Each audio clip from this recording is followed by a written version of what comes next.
welcome to my channel. I'm Anne and I'm in my bedroom again filming just because my partner is 3D printing and it makes a lot of noise. So we're in the bedroom and we are talking about the books that I want to read in June.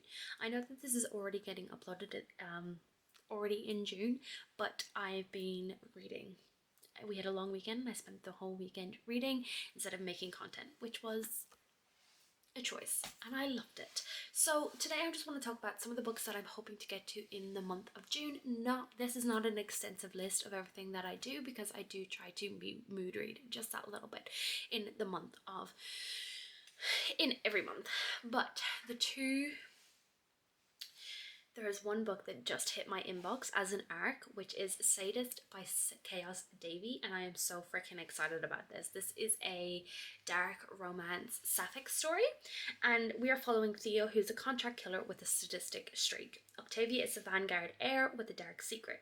When the Vanguard Empire crosses Theo's employees, the Triarchy, Octavia gets caught in the crossfire and finds herself taken hostage as a bargaining chip. But secrets have a way of slipping free, and the coldest of hearts can melt. So this is the first book in a collection. And I'm very, very excited.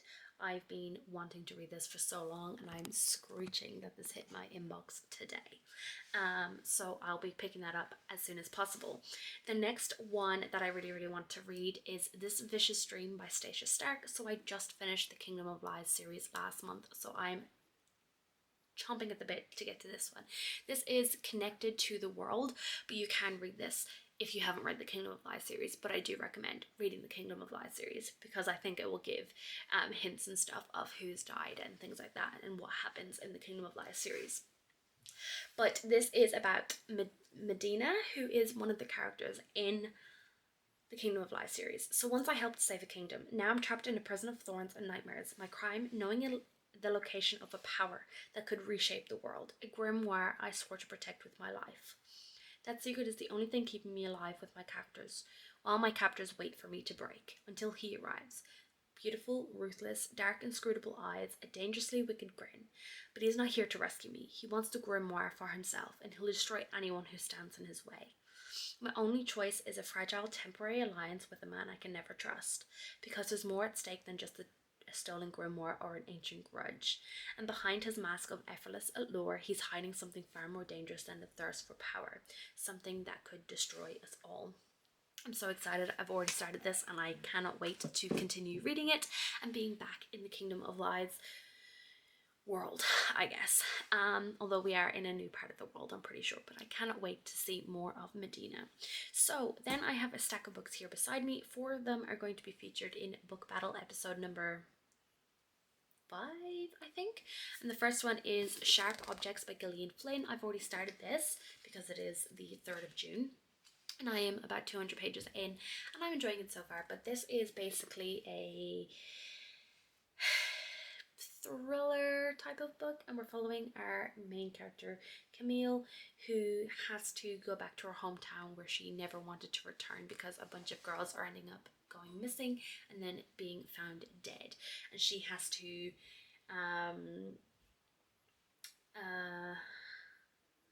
unravel the psychological puzzle of her own past if she wants to get the story and survive this homecoming. I don't know what's happening. I'm kind of just vibing with it at the moment. I don't really like the main character. She's not great, and I've just been struggling with a lot of Gillian Flynn's books, but this is not a review, this is a TBR video. So this is the first one that I'm going to be reading for the book battle vlog. The next one that I picked out was A Closed and Common Orbit by Becky Chambers. This is book 2 in the Long Way to a Small Angry Planet series. I read book 1 in a book battle episode. I'll link it up above and down below if you want to check it out. But this is something about, this is following Lovelace, who was the AI in book 1.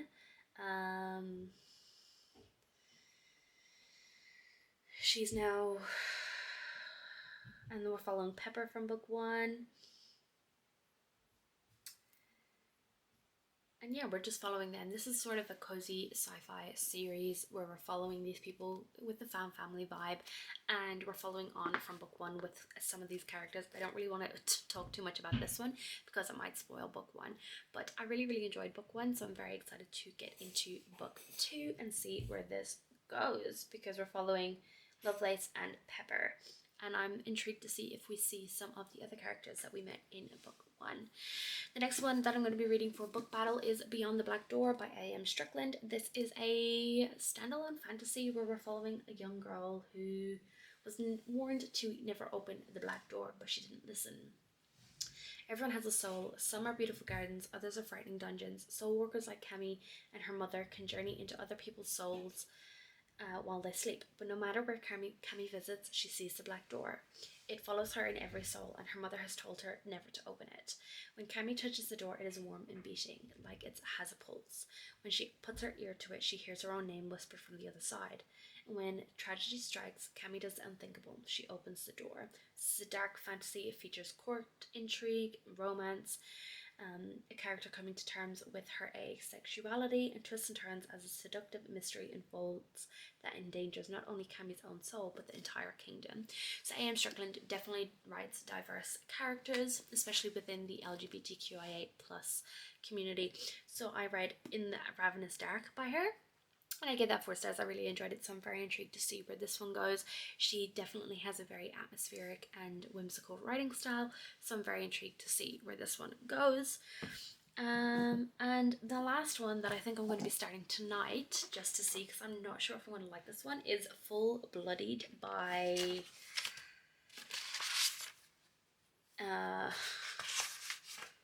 Amanda Carlson. So this is a werewolf story, and that's all I know about it. It's not easy being a girl. It's even harder when you're the only girl in a family of werewolves, but it's next to impossible when your very existence spells out the doom of your race.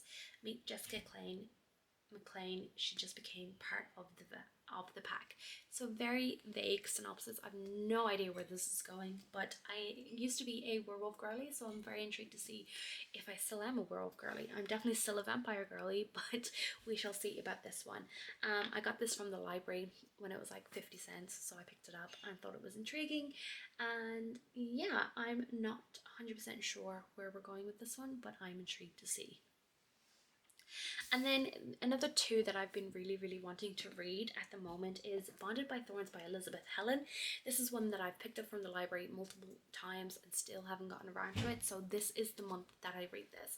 But this is a fantasy romance. We're following our main character who ends up going after her father because her father has gone missing. Turns out she ends up going into this magical world full of fae, and her father has been taken prisoner, and she decides that to get him safe, she will become the prisoner instead. So this is a Beauty and the Beast retelling, and I'm very intrigued, and it is a reverse harem, so I'm very excited to see where this goes. A spicy Beauty and the Beast retelling filled with enchanted fae, morally grey characters, a simply hot villain, and a princess who has found her Prince Charming. All 4 of them. So I'm very intrigued. I've been meaning to read this for so long, and the 2 authors actually came to New Zealand recently, and I'm sad that I couldn't get to meet them, but that's fine. I'll read this, and then at some stage in my life I probably will get to meet them, but I'm very intrigued, and I'm very excited to get to this one. And the last one that I'm hoping to possibly get to is The Knight and the Moth by Rachel Gillig. This is an ARC copy that one of my beautiful friends gifted to me for my birthday, so thank you so much to them. But this is a dark fantasy romance where we're following a Sybil who has been she is a prophetess, and she ends up going on a journey with a knight who she can't see his future, and it's a dark fantasy romance, and I've heard so many amazing things about it, and I'm very intrigued. I haven't read Rachel Gillig before, but I do have One Dark Window on my shelf as well, so if I read this and love it, I definitely think I will want to go and read her other book as well. But I've heard so many amazing things about it, and I just definitely want to get in on the hype and read it. So that is kind of all of the books I think I'm hoping to get to in the month of June. But you know me, with my wrap-ups, I end up reading multiple more books in a month than I do with what I've said here, because I like to mood read. So Let me know in the comments below what you're going to be reading in the month of June. Make sure to like this video if you liked it and subscribe if you want to see more content from me. Bye!